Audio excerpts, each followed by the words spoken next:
My daughter was getting ready to go off to college, and like any father, I was concerned about her safety. I read that 1 out of every 4 college girls would experience some form of sexual assault on college campuses. I did not want my daughter to be a statistic. I looked at what options she had to protect herself, and they weren't great.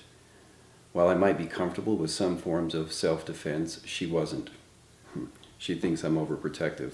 I get that. But she doesn't want to carry a gun. She doesn't want to carry a knife. Now, mace could be effective, but if it gets knocked out of her hand before she uses it, it's completely useless. None of these options were good enough for me. But I could get her to wear a bracelet of sorts.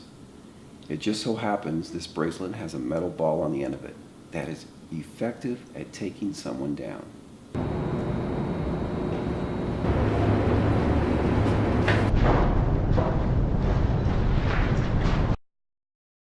I did say bracelet of sorts, and it's called a Bangle Ball. I really like it because it's attached to her wrist. And if something were to happen and there would be a struggle, and she were to lose it from her hand, it would still be attached to her, and she would have the chance to defend herself. It also feels discreet, which is an option she's comfortable with. And finally, I am convinced that something is better than nothing. I may be overly protective, but at least I know she has something.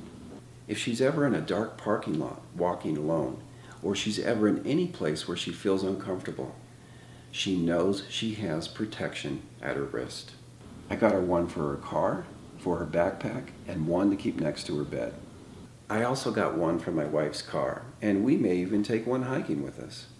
The numbers of violence against women is disturbing, and I don't want my wife or my daughter to be a statistic.